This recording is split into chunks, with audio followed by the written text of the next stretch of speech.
జనరల్‌గా కొంతకాలం క్రితం అంటే ఇప్పుడు కొంచెం టెక్నాలజీ పెరిగింది కానీ, ఇప్పుడు పరిస్థితులు వేరేలా ఉన్నాయి కానీ, ఒక ఒక 50 ఇయర్స్, ఒక 100 ఇయర్స్ అట్లా కొంచెం మనం బ్యాక్ వెళ్తే ఖచ్చితంగా మన మన పూర్వీకులు కుమారుడిని కనాలి, కొడుకును కనాలి అనే ఒక మెంటాలిటీతో ఉండేవాళ్ళు. ఎంతమంది ఆడబిడ్డలు పుట్టినప్పటికీ ఒక మగ సంతానం కావాలని కోరుకునేవాళ్ళు.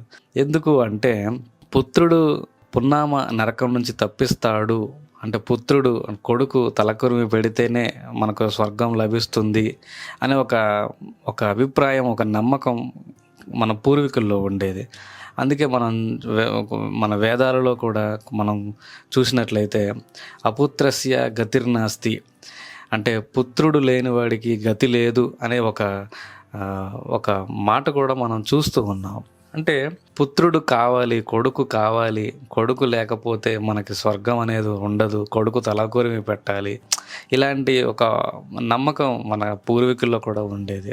అయితే ఇప్పుడున్నటువంటి జనరేషన్లో దీన్ని ఎవరు అంతగా పట్టించుకోవట్లేదు, కానీ ఒకప్పుడు మన పూర్వీకులు ఇలా ఆలోచించేవాళ్ళు. సో పుత్రుడు అంటే మనకు పుట్టిన కొడుకు కాదు, కానీ స్వయంగా దేవుడు యొక్క తన కుమారుడి గురించి మన పూర్వీకులు అలా మాట్లాడేవాళ్ళు. సో ఆయన పరిశుద్ధులైనటువంటి దేవుని కుమారుడు, ఆయన పరిశుద్ధుడు కాబట్టి పాపులమైన మనలను రక్షించటానికి ఆయన వచ్చాడు. నేను ఒక పాపినై ఉన్నప్పుడు నా కొడుకు పాపే కాబట్టి, నేను పాపినై ఉండగా పాపి అయిన నా కొడుకు నన్ను ఎలాగా రక్షిస్తాడు. అంటే ఉదాహరణకి ఒక గుడ్డివాడు ఇంకో గుడ్డివాడికి ఎలా త్రోవ చూపిస్తాడు.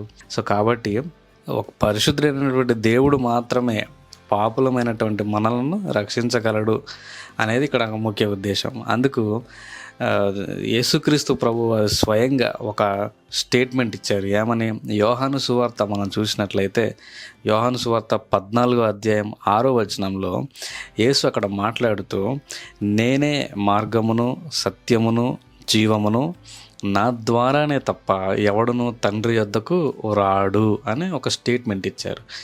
నేనే మార్గం అంటున్నారు, నేను కూడా మార్గం అని ఎక్కడా చెప్పలేదు ఆయన. సో అంత అథెంటికేట్గా యేసు ప్రభు వారు నేను రక్షించగలను, నేనే అని అక్కడ తన స్వయంగా ఒక అథెంటికేటింగ్గా అక్కడ యేసు ప్రభు వారు మాట్లాడినట్టుగా మనం చూస్తూ ఉన్నాం.